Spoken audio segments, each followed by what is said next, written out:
So the date is August 16th, 2002, and flying over a valley in Afghanistan are two A-10 Warthogs.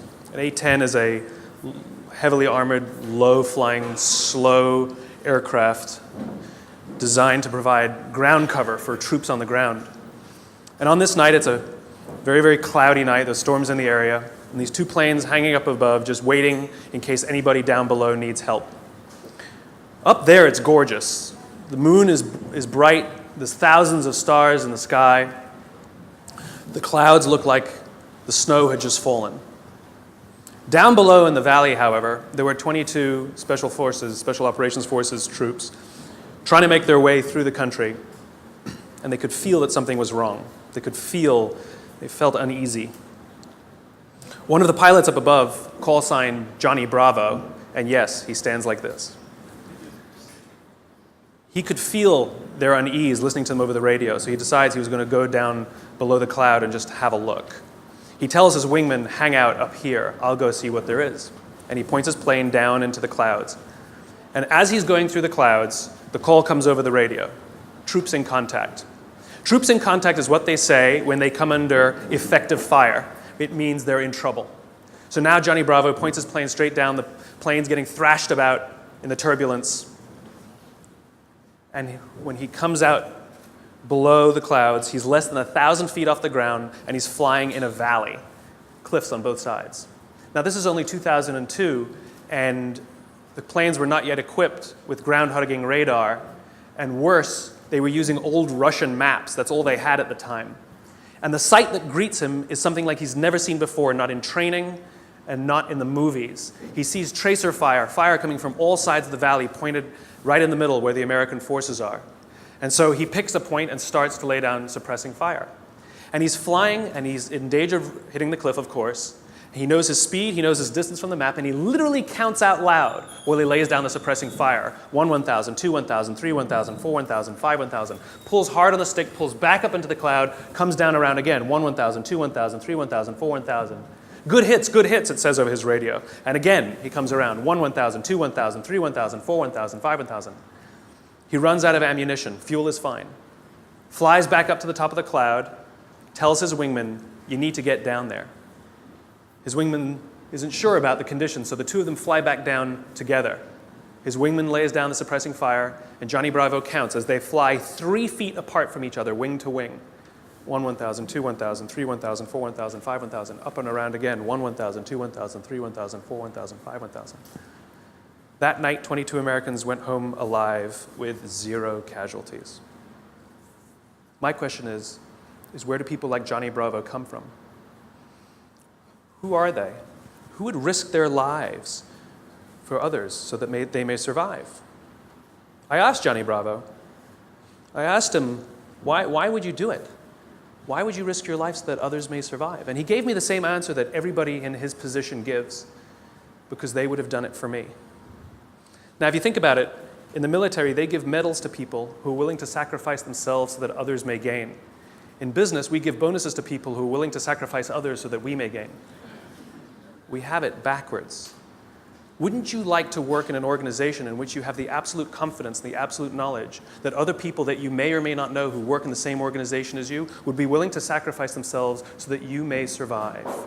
And I'm not talking about giving your life. I mean, we don't even like to give up credit. You know? So where do people like Johnny Bravo come from? Well, it's an age-old question. They're not born. They're actually made.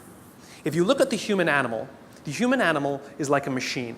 There are systems inside our bodies that are trying to get us to do things that are in the interest of the survival of the human animal, right?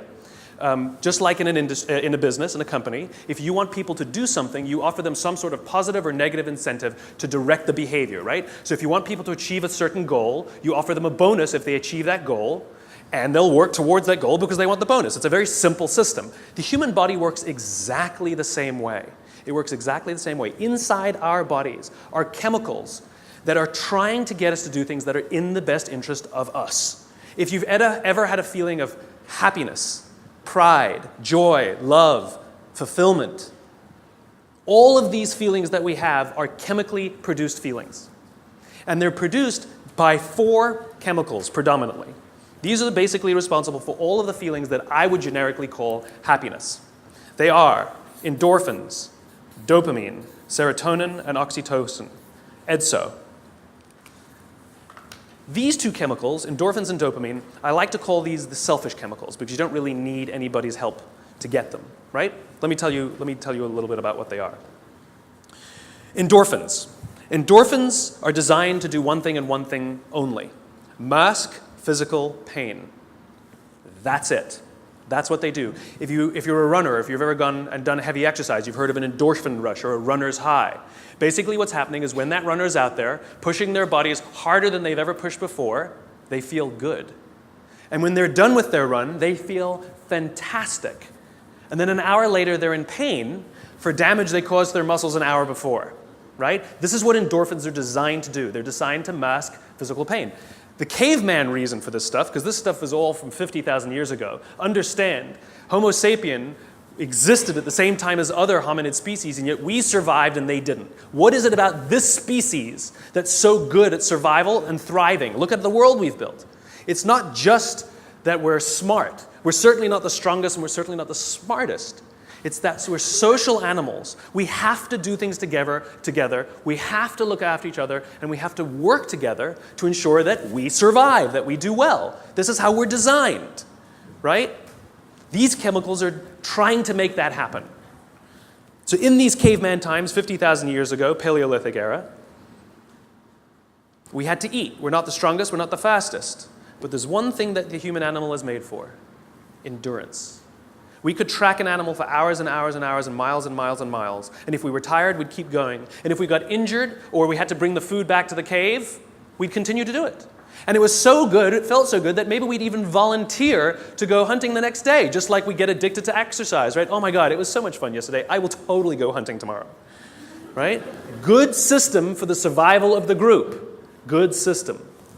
By the way, the reason laughing feels good is because of endorphins. You're actually convulsing your internal organs, and endorphins are masking the physical pain. I'm sure everybody here has laughed so much that the endorphins eventually run out and you go, stop, stop, it hurts.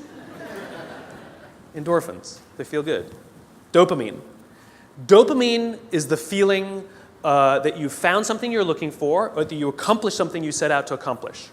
So you know that feeling you get when you cross something off your to-do list? That's dopamine. Feels awesome. You know when you have a goal to hit and you achieve that goal, you're like, yes! You feel like you've won something, right? That's dopamine. The whole purpose of dopamine is to make sure that we get stuff done, right? The historical reason for dopamine, we would never eat if we only waited until we got hungry, because there's no guarantee that we would find food. So dopamine exists to help us go looking for food. We get dopamine when we eat, which is one of the reasons we like eating. And so when you see something that reminds you of something that feels good, we want to do the behavior that helps us get that feeling, right? So let's say you're out there going for a walk and you see an apple tree in the distance. You get a small hit of dopamine. And then what it does is it focuses us on our goals. And now we start walking towards the apple tree. And as the apple tree starts to get a little bigger, we feel like we're making progress. You get another little shot of dopamine and another little shot of dopamine until you get to the tree and you're like, yes! Okay? This is why we're told you must write down your goals. Your goals must be tangible. There's a biological reason for that. We're very, very visually oriented animals. You have to be able to see the goal for it to biologically stay focused, right? If you don't write down your goals, if you can't see your goals, it's very hard to get motivated, to get inspired. For example, think about corporate visions, right? A corporate vision has to be something we can see, right? That's why it's called a vision. You can see it, right? To be the biggest, most respected, to be the fastest growing are not visions. They're nothing, right? What does that even look like? Respected by whom? Your mother? Yourself? Your friends? Your shareholders? Who knows? What's the metric? Dunno. It's amorphous, doesn't motivate us. Just like I can't tell you, you will get a bonus if you achieve more. You're going to ask me, how much more? I'm going to say, more. Doesn't work. You need a tangible goal. You need a tangible goal, right? Here's a great vision. Martin Luther King, I have a dream that one day little black children and little white children We'll play on the playground together and hold hands together. We can imagine that. We can set our sights on that. And every time we achieve a goal and achieve a metric and achieve a milestone that makes us feel like we're making progress to the vision we can see, we keep going and going and going until we achieve something remarkable. You have to be able to see it. Dopamine. Like I said, dopamine is the feeling you get when you set out to find something you're looking for as well. Talked about the to-do list. I came home from a trip just a couple days ago, and I had a bunch of errands to run, and I wrote down a little list of things I had to do, and off I went, right? And as I was walking past, I think it was the dry cleaners, I don't remember. I was walking past something, I remembered, I have to do that, and I hadn't written down on my to-do list. So I went in and I finished what I needed to do, and then when I came out, I then wrote it on my to-do list and then crossed it out. Because I wanted the dopamine. Feels good. Dopamine comes with a warning. Dopamine is highly, highly, highly addictive. Here are some other things that release dopamine. Alcohol, nicotine, gambling, your cell phone. Oh, you think I'm joking? Okay, we've all been told that, if you wake up in the morning and you crave a drink, you might be an alcoholic. Well, if you wake up in the morning, the first thing you do is check your phone before you even get out of bed, you might be an addict. If you walk from room to room in your own apartment holding your telephone,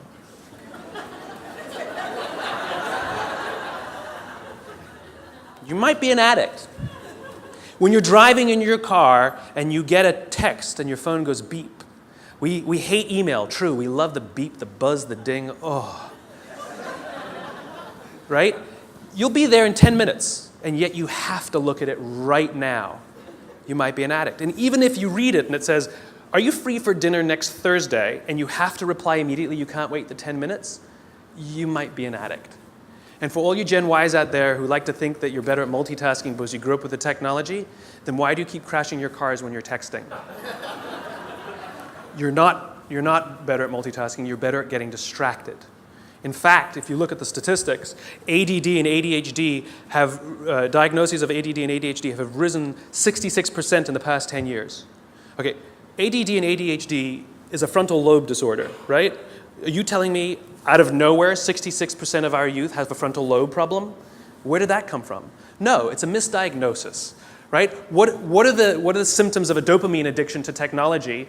Distractibility, inability to get things done, easily distracted, shortness of attention. It's all the same thing, so we misdiagnose things. It's the addictive quality of dopamine. We can also get addicted to performance in our companies when all they do is give us numbers to hit, and a bonus you get, and a bonus you get, and a bonus you get. All they're doing is feeding us with dopamine, and we can't help ourselves. All we do is want more, more, more. It's no surprise that the banks destroyed the economy, because one of the things we know about dopamine addict is they will do anything to get another hit, sometimes at the sacrifice of their own resources and their relationships. Ask any alcoholic, gambling addict, or drug addict. Ask them how their relationships are doing and if they've squandered any of their resources. It's an addiction. Dopamine is dangerous if it is unbalanced. It is hugely helpful when in a comfortable and balanced system, but when unbalanced, it's dangerous and it's destructive.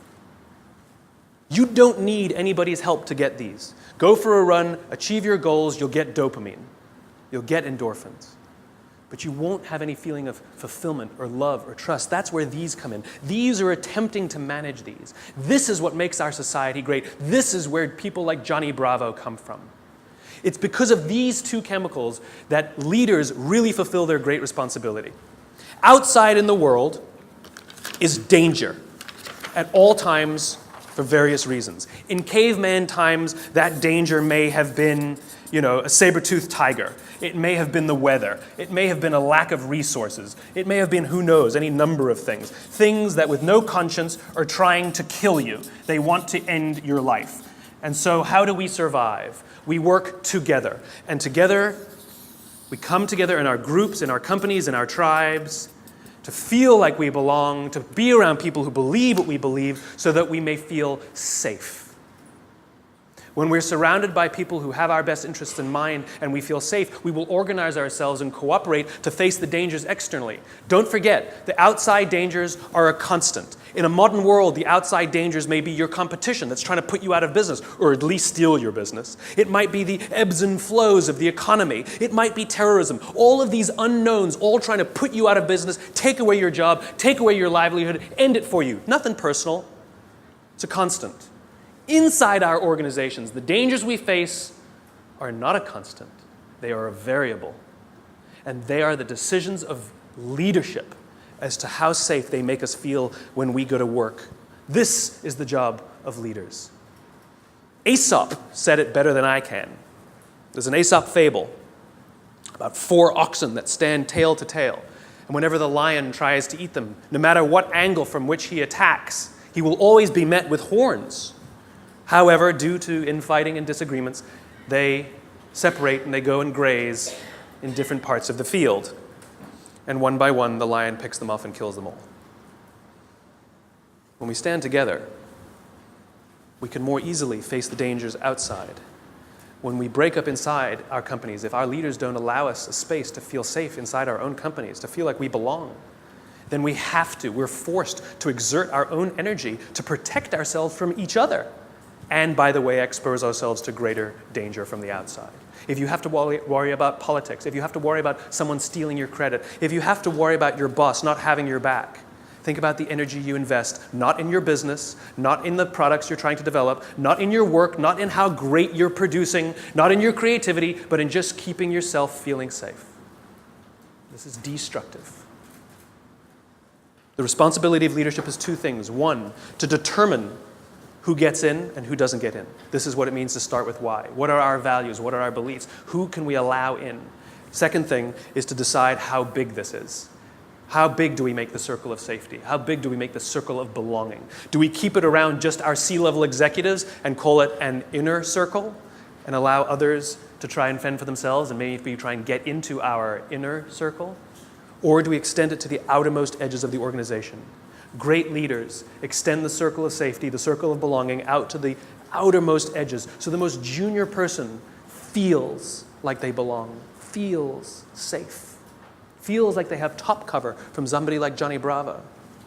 That's what these other 2 chemicals are trying to do. Serotonin is the leadership chemical, is responsible for feelings of pride and status. This is why public recognition is very important. We are social animals, and we need the recognition of others. This is why we have the Oscars, and this is why we have public awards events. This is why we have commencement for graduation. I mean, think about it. What does it really take to get to graduate college? You need to pay your bills, fulfill the minimum requirements, and collect enough credits. That's it, right? It's a formula. You could get an email that says, congratulations, you fulfilled all the requirements for graduation. Enclosed, please print out the PDF of your diploma. P.S. magna cum laude, right? Wouldn't feel so good, right? So instead, we have a big ceremony to recognize the accomplishment. And in the audience, we put our family and our friends and our teachers, all of those in our tribe who've supported us and watched our backs as we've made it through. And then we show up on that day, and we go up on that stage, and we take our diploma. It feels great. We feel our status rise. We feel our pride go up. And by the way, when you have serotonin in your veins, your confidence goes up also. And here's the best part about serotonin. At the exact moment that you took your diploma and you felt that surge of serotonin go through your body, at the exact moment, your parents sitting in the audience also got a surge of serotonin and also felt an intense pride watching you graduate. And this is what serotonin is trying to do. It is trying to reinforce the relationship between parent and child, boss and employee, coach and player, the caregiver and the one who is grateful for the support they are given. And think about it. Think of the speeches that we give. If you give an award to somebody, what do they say? I couldn't have done it. I thank God. I thank my parents. I thank my coach. We thank the person who we believe was looking out for us. We could not have done this without them, we say. And they look at us and they say, so proud proud of you. And we work to make them proud. Great teams don't want to win the trophy. Great teams want to win one for the coach. They want to make the coach proud. We want to make our parents proud. And it raises our status, and it raises our confidence, and it feels good, and we in turn will look after others so that they may accomplish the same. This is what serotonin is trying desperately to do. The problem is you can trick serotonin. We live in a materialist society, so we judge status very often in our country based on how much money you make, right? So any conspicuous display of wealth raises your status. This is why they put the logos on the outside. No good on the inside, nobody can see them. We want the red line of our Prada glasses. How good, you own a pair of designer shoes, how good does it feel to put on your Gucci shoes? Oh my God, it feels so good. You walk out and you feel $1 million. You can actually feel your confidence rise when you put on the stuff, right? Because it's showing this display of status. It feels great. The problem is there was no real relationship that was reinforced because of it. You tricked the system.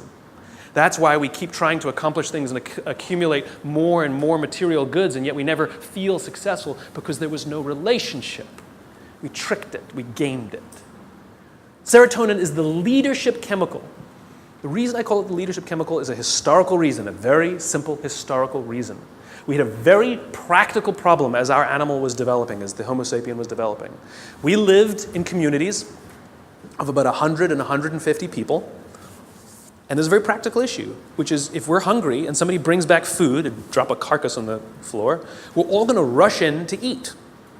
And if you're lucky enough to be built like a linebacker, you will elbow your way to the front. And if you're the artistic one of the family, you get the elbow in the face. Not a good system to keep the whole tribe alive, and definitely not a good system for cooperation. Because remember, the value of group living means that if I trust you and you trust me, I can fall asleep at night and trust that you will alert me to danger. If I don't trust you, I can't go to sleep at night. It's the same in our companies. If we trust each other, we will turn our backs, we will take risks, we will innovate, we will do things that will change the course of our world. If I don't trust you, I can't do that. I can't do that. There's value in group living and group working. And so if you got an elbow in the face that afternoon, odds are very high that you're not going to wake the guy who punched you if danger's there. You're just not going to do it. Bad system. And so we evolved into hierarchical animals. We're constantly assessing and judging each other, constantly arranging ourselves. Who's the alpha? Who's the dominant? Who's the one who sort of is the more dominant personality or dominant talent in the room? In caveman times, it might have been physical muscle. In a creative industry, it might be talent. In the military, it might be courage. There's no standard by which we judge alphas. It's relative to the industries we're in. And it's relative to us as well. If you've ever met someone and you were nervous while you were meeting them, you're not the alpha. We've all had the experience where we're meeting somebody and we can sense that they're nervous meeting us. You're the alpha. I'll tell you a little aside that's kind of funny. You know when women all live together, their menstrual cycles align, right? Assuming they're not on the pill, then it doesn't work, right? But if they're not on the pill, all the menstrual cycles go together on the same schedule. It's not arbitrary. They always align with the alpha female's schedule. And the reason is because when a woman is in her menstrual cycle, she can't bear children. And so in evolutionary terms, you want the alpha male and the alpha female to do it so you can have alpha children, right? Nice, strong, strapping kids are going to survive. But if she's off the market, that produces competition. So Mother Nature has created a very clever way that when she's off the market, everyone's off the market.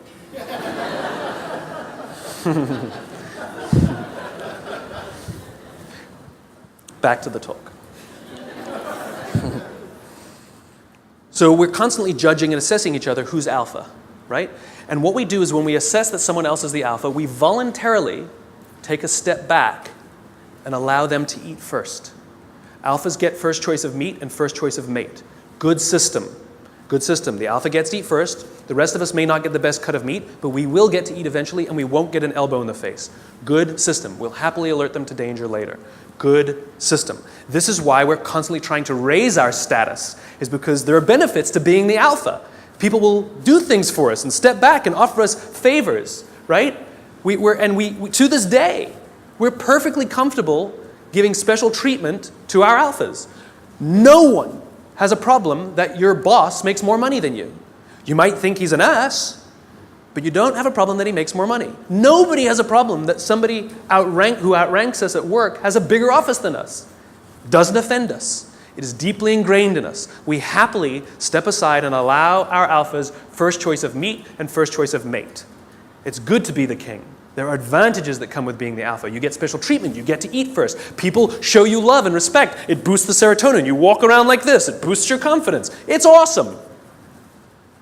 But it comes at a cost. You see, the group is not stupid. We're not giving all of that stuff away for free. Leadership, alpha, comes at a cost. You see, we expect that when danger threatens us from the outside, that the person who's actually stronger, the person who's better fed, and the person who is actually teeming with serotonin and actually has higher confidence than the rest of us, we expect them to run towards the danger to protect us. This is what it means to be a leader. The cost of leadership is self-interest. If you're not willing to give up your perks when it matters, then you probably shouldn't get promoted. You might be an authority, but you will not be a leader. Leadership comes at a cost. You don't get to do less work when you get more senior. You have to do more work. And the more work you have to do is put yourself at risk to look after others. That is the anthropological definition of what a leader is. This is why we're so offended by these banker boys who pay themselves astronomical salaries. It has nothing to do with the number. It has to do with the fact that they have violated a deep-seated social contract. We know that they made all of that money and allowed their people to be sacrificed. In fact, they may have sacrificed their people for the money. If I told you we're going to give $150 million to Nelson Mandela, would anyone have a problem with that? Nope. $250 million to Mother Teresa. Got an issue with it? Nope. It's not the number. It's not the amount of money they make. It's that we are deeply and viscerally offended that we know that we allowed them to have this alpha position and they did not fulfill their responsibility of the alpha. They're supposed to sacrifice themselves for us. Never sacrifice us for themselves. This is why we're angry and offended and don't trust them. They fail.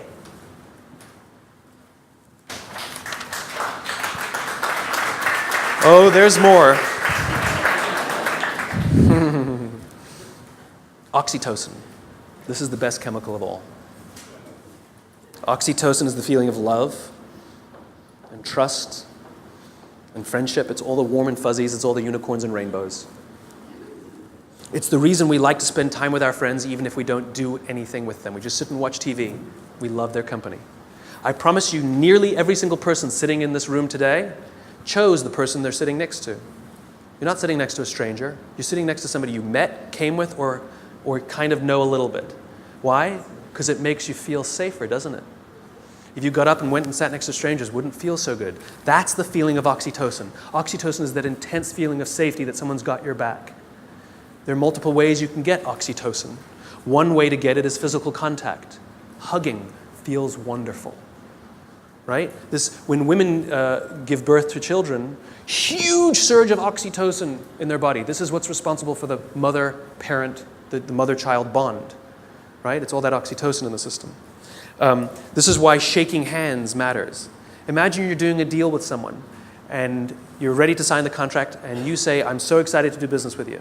And they go, "I don't need to shake, let's sign the contract, I'm also excited to do business with you." And you go, "Great, well let's shake on it then." They go, No, I agree to all the terms. Let's get this deal done, I can't wait to work with you. You might get everything you want in the contract, but business, relationships are not rational.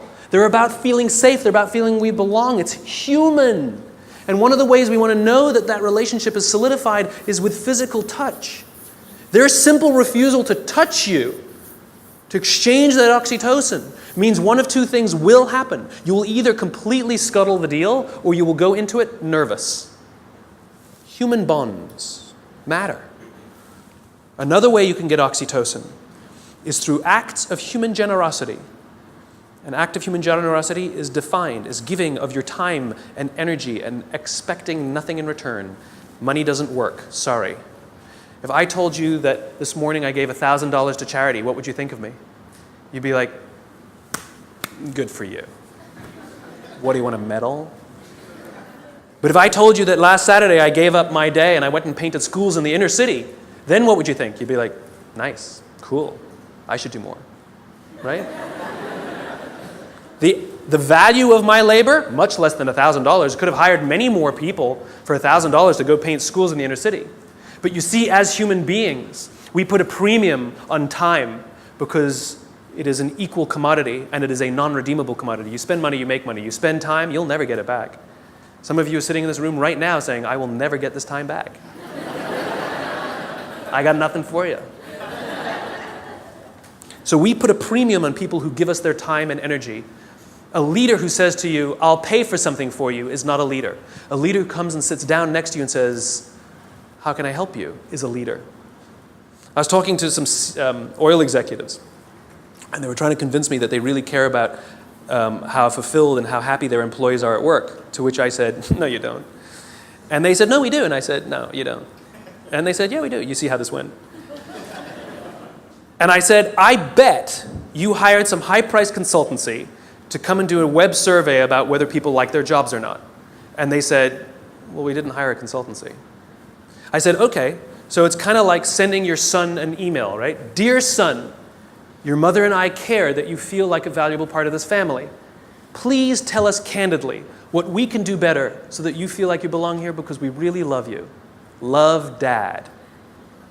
Or you go into his room, you sit on his bed, and you say, hey, son, your mom and I really care that you feel like a valuable member of this family. Please tell us candidly what we can do better because we want you to feel like you belong and we really love you. Same words, same intention, same desire. The difference is one you gave time and energy and the other one you didn't. This is the problem with email. It's too easy. It's too easy. There's no time and energy expended. It's too easy. Don't feel anything. If I come to your house for dinner and you make me a lovely dinner, the next day I send you a very nice thank you email, what a wonderful host you are. Or 3 days later, you receive a handwritten note from me with the exact same words that were written in the email. Which one makes you feel better? Handwritten note. The sentiment was the same, the words were the same. The difference is one took a little more time and a little more energy. Leaders are the ones who give us their time and give us their energy, not the ones who give us their money. It doesn't count, it doesn't work, it just biologically doesn't work.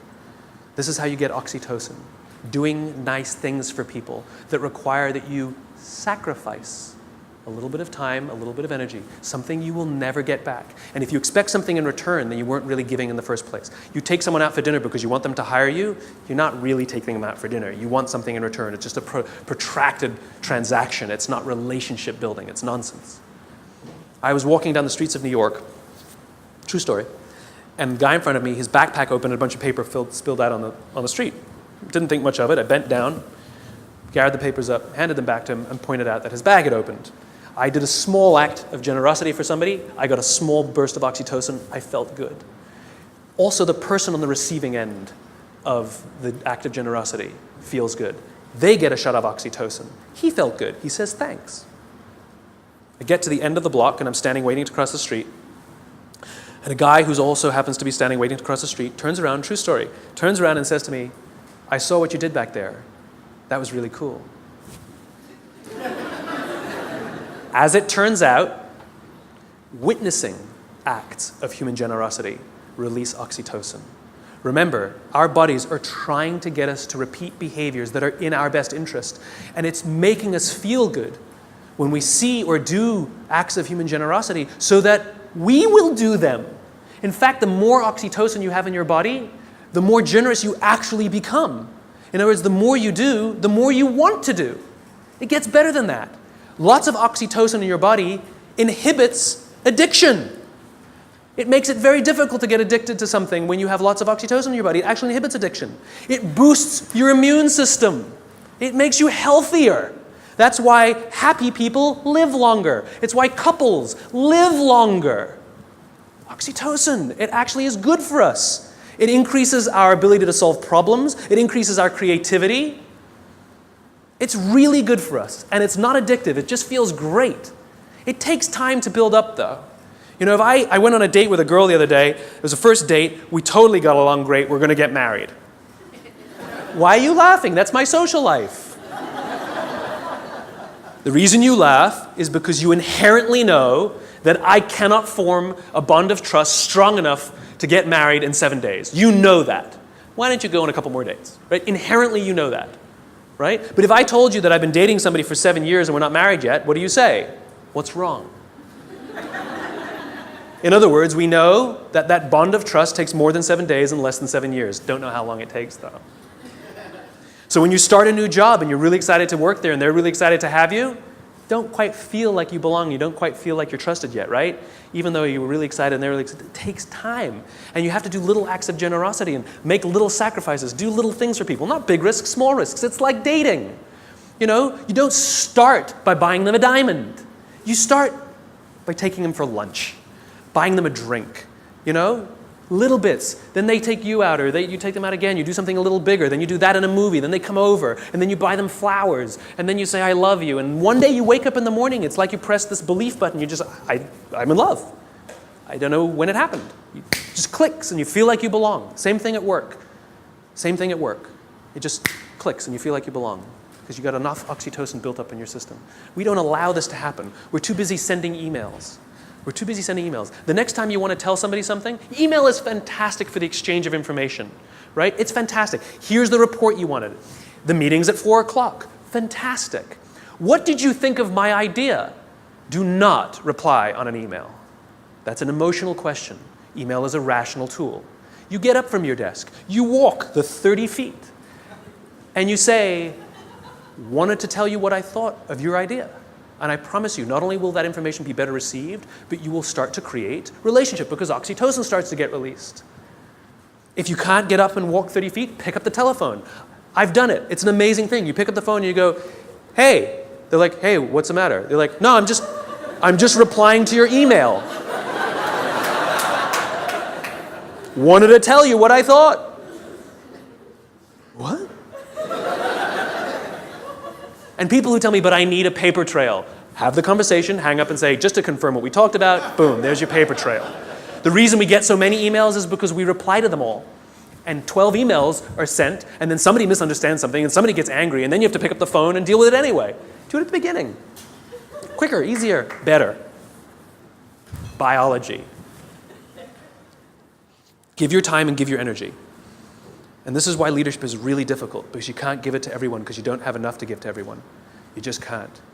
You have to make sure that you can trust others to trust others to trust others to trust others. And this is what happens in this circle of belonging, in the circle of safety. This is what effective bureaucracy is, which is as the CEO, as the leader, or whatever your job is, you have one responsibility and one responsibility only, which is to make sure the people you know that you have physical contact with, you know their names, are confident and feel looked after, and encourage them to do the same for the ones who work beneath them, who work beneath them, who work beneath them. And when this group of people really feel safe, then they will invite in the customer to also feel safe. They will talk to these people as if they are human. I actually flew on an airline recently, and I was appalled at how I was treated. It was disgusting. It was like cattle, right? And I said something. I said, why do you treat people like cattle? And she literally said to me, I'm sorry, sir, I have to do it or I'll lose my job. What did she tell me? My organization that I work for doesn't make me feel safe. I don't feel like I belong. So I'm going to treat you like dirt to protect myself. As opposed to somebody who feels safe and says, sir, I will do everything in my power to make sure that you feel happy and good because I'm not worried. That's called a highly effective organization. There's one more chemical I haven't told you about. The big C. Cortisol. Cortisol is the feeling of stress and the feeling of anxiety. We share these chemicals with all the social mammals. And so when you see a herd of gazelle, you've all seen the documentary on Discovery or whatever, right? You see a herd of gazelle grazing, and one of them thinks they hear a rustle in the grass, and they go, head, right? That's what cortisol does. Cortisol is designed to keep us alive. It is the first stage of fight or flight. It makes us paranoid. It makes all of our senses hyper-attuned to look for danger. It injects glucose into our muscles to make us stiff and ready to go in case we need to fight or flight. It increases our heart rate like crazy, right? And it makes us start looking. It makes us paranoid to find the danger. And the cool thing about cortisol when you work in a social environment is if other people sense that you're nervous, they get nervous. So all the other gazelle go, They didn't hear anything. They just saw Steve over there get really freaked out. And so they got all freaked out. And now they all start looking for the danger. Good system. And one of them, who didn't even hear the initial rustle in the grass, sees the lion, runs, they all run, they all live another day. Good system. So that when we go to work and somebody says, I think there's going to be layoffs, all of us are like, what do you mean? Wait, we're all paranoid now. We're all freaked. I shouldn't have talked in that meeting. We start to get crazy. We start to get paranoid. Our hearts start to race. That's what cortisol does. It's trying to keep us alive. You wake up in the middle of the night, you hear a bump in the middle of the night. What's the first thing you do? You wake the person next to you. And then what do? They go, And if there's nothing there, you go and trust your eyes, right? You go looking for it. We're visual animals, right? If there's nothing there, you go like this. Cortisol leaves our body, and we relax, and our heart rate goes back down. Cortisol, to get all of that extra energy, to make us paranoid, to make us self-interested, it needs to shut down non-essential systems, because it has to get it from somewhere, right? So it shuts off things like growth. You don't need your fingernails to grow at that moment. It shuts it off. The other thing it shuts off is our immune system. Don't need it in that moment. The problem is you're not supposed to have cortisol in your system all the time. You're supposed to have it in and then gone. And when we go to work in a place that doesn't make us feel like we belong, that doesn't make us feel safe when we're at work, guess what? We got little bits of cortisol dripping in our body. Drip, drip, drip, drip. Makes us paranoid. Drip. I know my boss hates me. I know he hates me. He hates all my ideas. I know it. Drip, drip. It makes us self-interested. One of the things cortisol does, it inhibits the release of oxytocin. Biologically, if you work in a high-stress environment where you don't feel safe, you are biologically less empathetic and less generous. We don't care about each other because we're too busy trying to protect ourselves. Drip, drip, drip. Our immune systems are now compromised. Drip, drip, drip. We live in a country with some of the best medical education in the world, some of the best medical systems in the world, some of the best doctors in the world, some of the best hospitals in the world, some of the best medicines in the world. Please explain to me why diabetes is on the rise, heart disease is on the rise, some cancers are on the rise. It ain't partially hydrogenated oils. Our jobs are killing us. And the people who are responsible are the leaders. And we also know that parents who come home stressed out, their kids learn that this is what work is. That work is something that makes you short-tempered and unhappy. And so they expect it as they grow older. Worse, we know that parents who come home upset and angry, it has such a negative impact on their children that there's some studies that show that they might actually become bullies because of their unhappy parents who hate their jobs and have excessive amounts of stress. Our companies are literally killing us. So what are you going to do about it? What are you going to do about it? Leadership is not a rank. Leadership is not a position. Leadership is a decision. Leadership is a choice. It has nothing to do with your position in the organization. If you decide to look after the person to the left of you and look after the person to the right of you, you have become a leader. You've seen the movie 300, right? The Spartans, the greatest fighting force of all time. You want to know one of the things that made the Spartans great? Wasn't their muscles, wasn't their spears. It was their shields. They stood shield to shield, and the phalanx was strong because those shields were big. And they were told when they were young children, you either bring your shield home or you come home on your shield. The punishment for losing your shield was tremendous in battle. Because if you lost your shield, that means you cannot protect the person to the left of you and the person to the right of you, and you have destroyed the phalanx. It's the shield that matters, not the spear. Not the spear. It's your willingness to sacrifice yourself, not your life, maybe your credit, maybe your little time, maybe a little energy, maybe your time, maybe getting up from your desk and talking to somebody for 30 minutes instead of sending a 3-minute email. It's your willingness to sacrifice for someone, to hold that shield up so that they feel safe, that makes you a leader. And you want to know how you beat a dopamine addiction? If you're worried that you're addicted to performance and all those dopamine things, Alcoholics Anonymous has been highly effective for decades, 80-something years. We all know the first step of the 12 steps. We joke about it, right? Admit you have a problem. Do you know the 12th step? Don't say it's supposed to be anonymous. I'll tell you what the 12th step is. Alcoholics Anonymous knows that if you master all 11 steps but not the 12th, you will drink again. If you master the 12th step, you will beat the disease. What's the 12th step? The 12th step is the commitment to help another alcoholic. Service. Service to another. Oxytocin wins. Serotonin wins. The more we look after each other, the safer we feel, the more we feel like we belong, and the more we will work together to confront the dangers outside. Do this for others, and others will become Johnny Bravo. Thanks very much.